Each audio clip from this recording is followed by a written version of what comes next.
pressing the start button. You're Oh, good. you okay? Yeah. So, Michael Whetstone, what's different about The Kids Are All Right from the other shows you've worked on? Um, Worked on a lot of half-hour comedies, but I've never worked on one with a show about a family with 8 kids. And this is my first period comedy as well.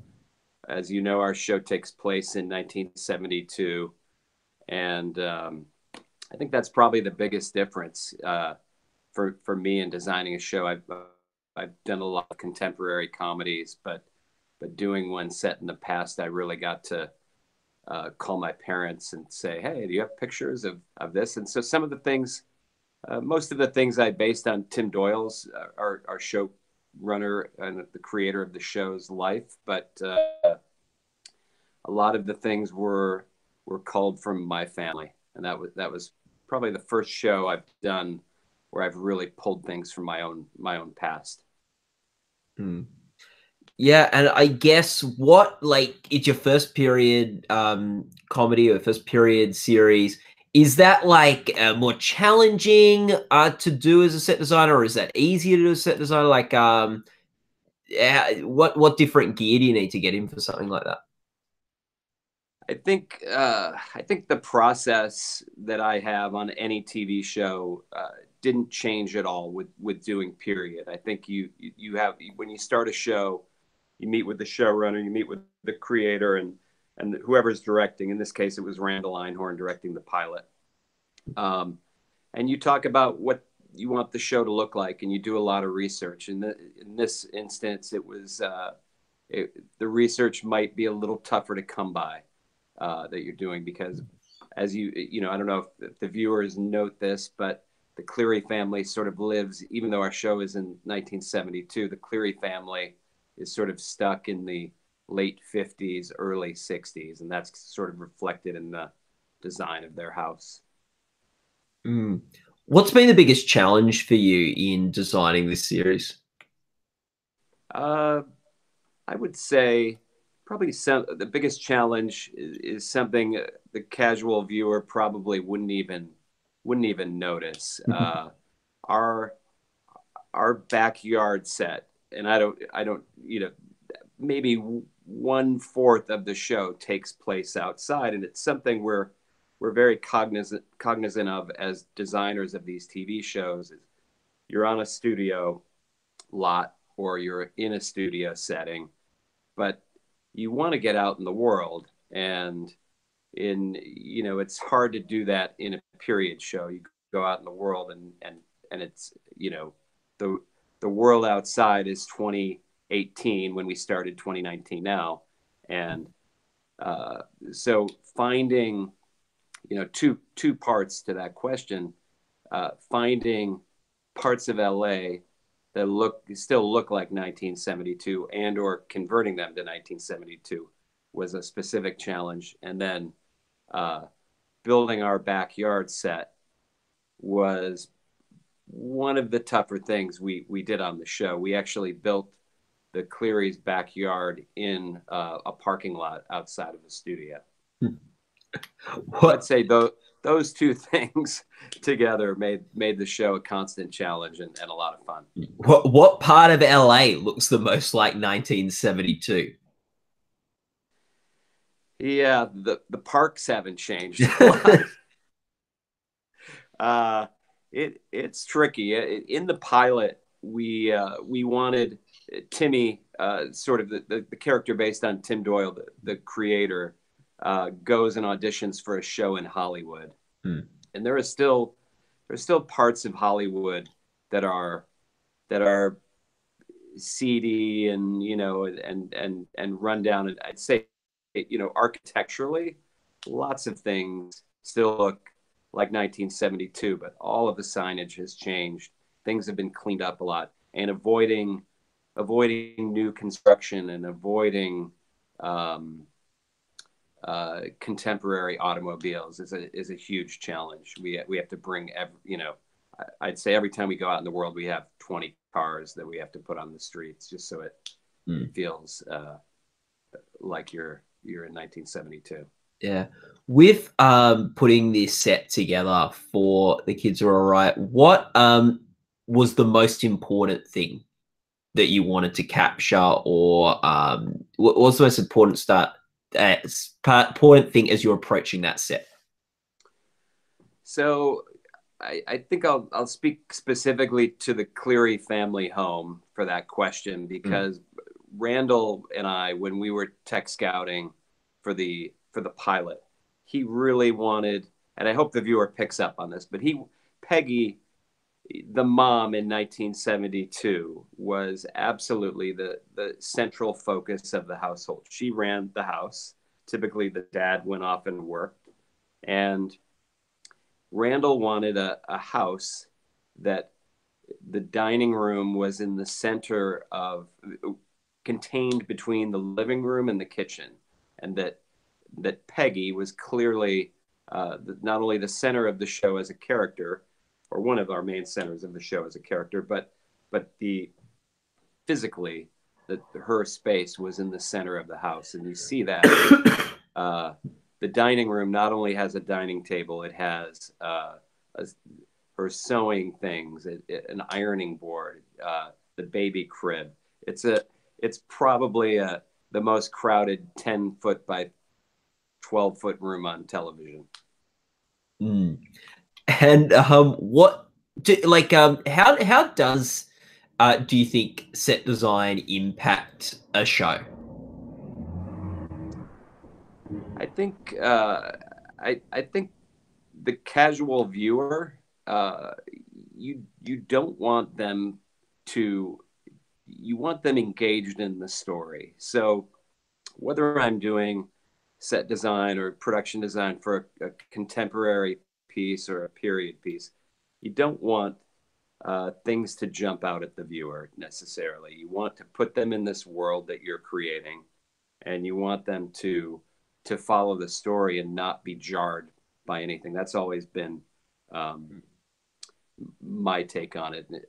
When I did Curb Your Enthusiasm, I had a meeting with Larry before I took the job, and he said, I'll do the funny stuff. You make it look real.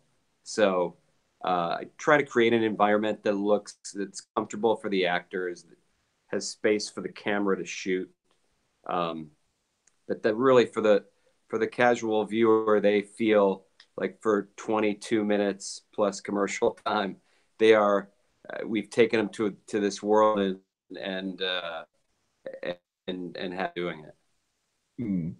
And aside from the time setting, what is the world of The Kids Are All Right that you've helped take the audience to?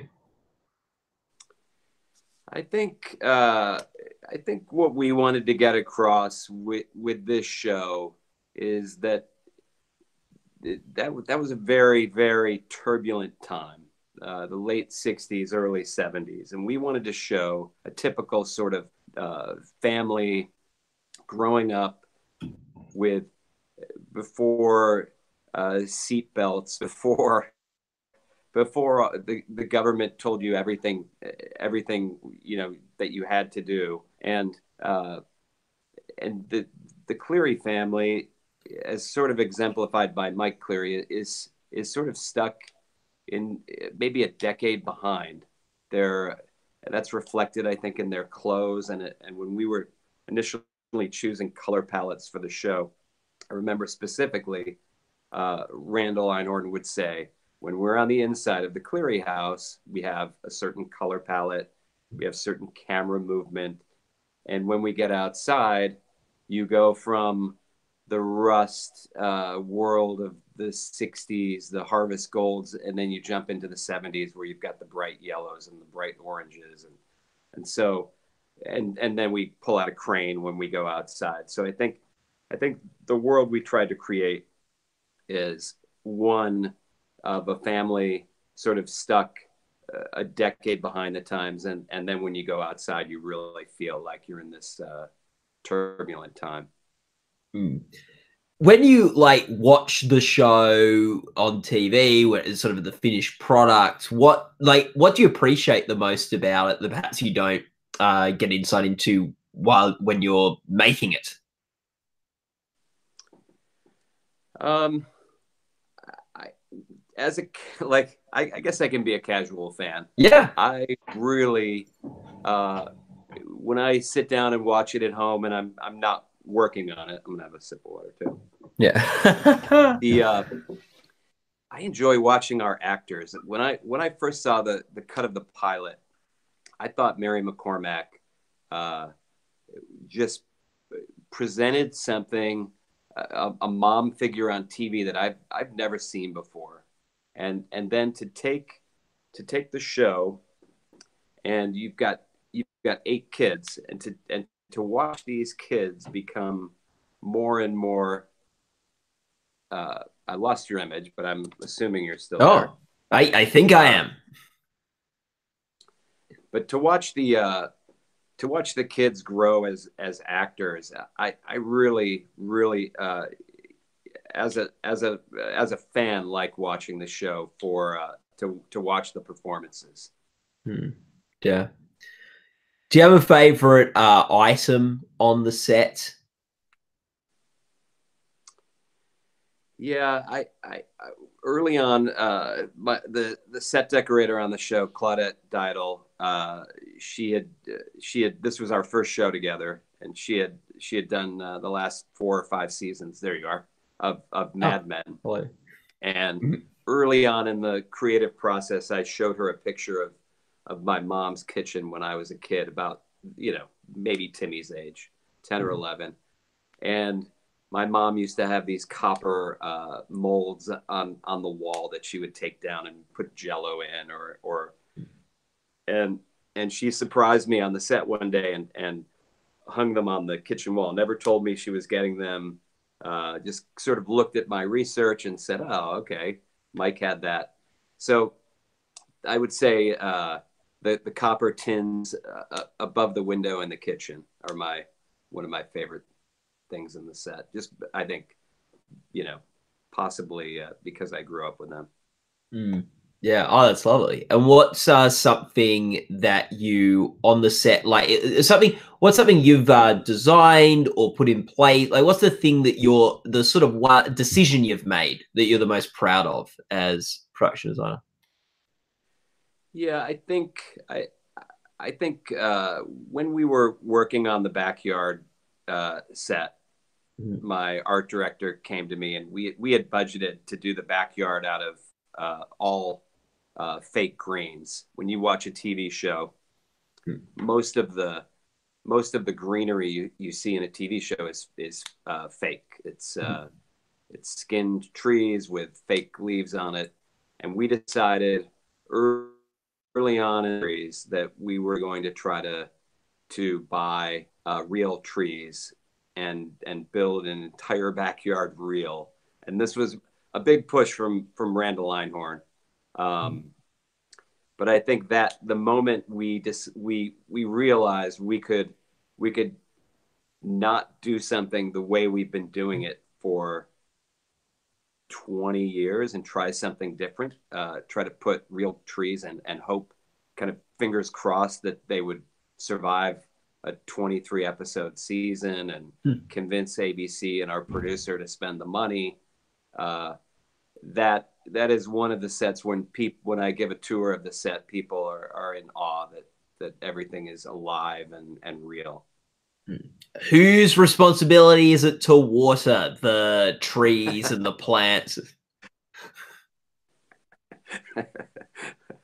That's a great question. Yeah, not one you have to ask. We have a guy. Uh, his title is greensman, Mhm. and literally they are in charge of the greens, whether they're fake and they're lifting them with one hand and moving them around, or in this case we set up a very elaborate watering system. And I think during the course of the season we lost one tree and it died, and we went in we went into full research mode to try to figure out why, and it just went dormant for a couple months. So, Yeah, but yeah, the greensman is a very important part of any TV show, and probably something most people don't even realize uh, would would be an important job on a TV show. Yeah. Well, is it important the other ones because the other ones don't have real trees? Yeah, even I'd say any show you watch has fake or some semblance of real greens mixed Mm, with fake. I think yeah. any TV show you watch has a greensman on it. Ah, there you go.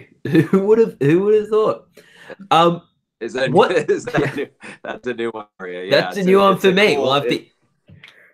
it's a cool job. My sister's husband runs a landscaping company, and when I told him there were guys on my crew who made fake trees for a living, he couldn't believe it either.